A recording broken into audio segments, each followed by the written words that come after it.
উজনি অসম মিয়াই ত্যাগ কৰিব লাগিব অন্যথা অচল কৰি দিব উজনি অসম বন্ধ ঘোষণা কৰিব তাই পায় ৪৮ ঘণ্টাৰ ভিতৰত মিয়াই উজনি ত্যাগ কৰিব লাগিব বুলি একত্ৰিত হৈছে খিলঞ্জীয়াৰ দল সংগঠন এনেদৰে মন্তব্য কৰিছে তাই পাৰ তৰফৰ পৰা ইতিমধ্যে হুংকাৰ প্ৰদান কৰিছে যে উজনি অসমত যিটো পৰিস্থিতি বিৰাজ কৰিছে সেই পৰিস্থিতিৰ প্ৰতি লক্ষ্য ৰাখি উজনি অসমৰ যি পৰিস্থিতি সেই পৰিস্থিতিৰ প্ৰতি লক্ষ্য ৰাখি বৰ্তমান সময়ত তাই পাই এই সিদ্ধান্ত গ্ৰহণ কৰিছে ৪৮ ঘণ্টাৰ ভিতৰত মিয়াই উজনি অসম ত্যাগ কৰিব লাগিব অন্যথা পৰিস্থিতি অচল কৰি দিয়াৰ হুংকাৰ প্ৰদান কৰিছে অন্যতম ডাঙৰ খবৰ আমি আপোনালোকক এই মুহূৰ্তত জনাইছো যে অচল পৰিস্থিতি কৰিব বুলি এনেদৰে হুংকাৰ প্ৰদান কৰিছে আৰু আটাইতকৈ ডাঙৰ বিষয়টো হৈছে যে তাই পাই যিটো কথা ইতিমধ্যে উল্লেখ কৰিছে যে ৪৮ ঘণ্টাৰ ভিতৰত ত্যাগ কৰিব লাগিব অন্যথা বন্ধ দিব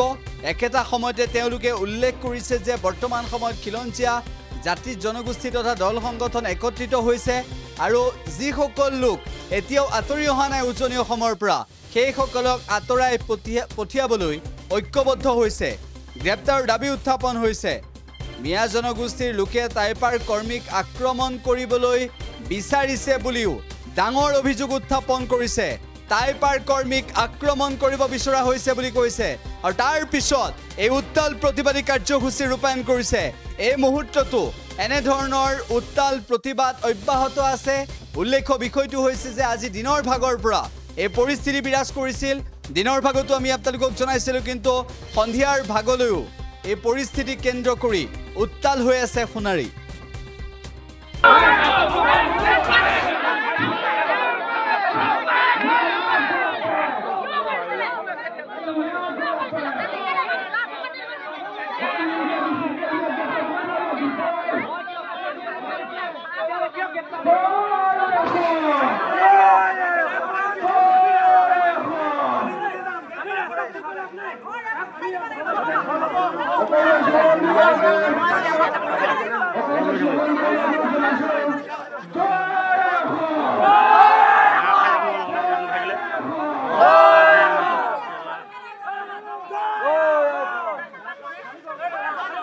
আজি আমি যিটো প্ৰতিবাদী কাৰ্যসূচী কৰিছোঁ থানা ঘেৰাও কাৰ্যসূচী কৰিছোঁ আমাৰ গোচৰৰ ভিত্তিত যিসকলে তাইপাৰ কৰ্মীসকলক প্ৰাণে মাৰিবলৈ হাতত দাহ লৈ খেলি আহিছিল এইসকল দোষীৰ বিৰুদ্ধে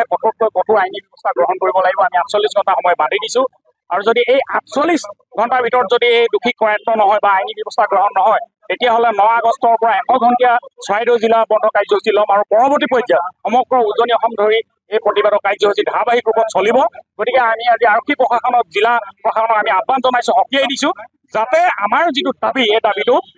পূৰ্ণ কৰিব লাগিব দ্বিতীয়তে আৰু এটা কথা যে আমাৰ যিসকল খিলঞ্জীয়া মানুহে এই অভিবাসী সন্দেহযুক্ত এই মিয়া মানুহখিনিক যাতে কোনেও প্ৰশ্ৰয় আৰু আশ্ৰয় নিদিয়ে তাৰ বাবে আমি আহ্বান জনাইছোঁ আৰু পূৰ্বতে আমি যদিও প্ৰত্যক্ষ ৰূপত আমি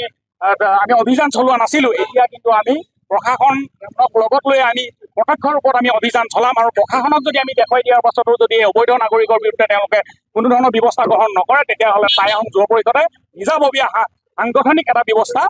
কঠোৰ ব্যৱস্থা গ্ৰহণ কৰিব আজিৰ তাৰিখত আমি সকীয়াই দিছোঁ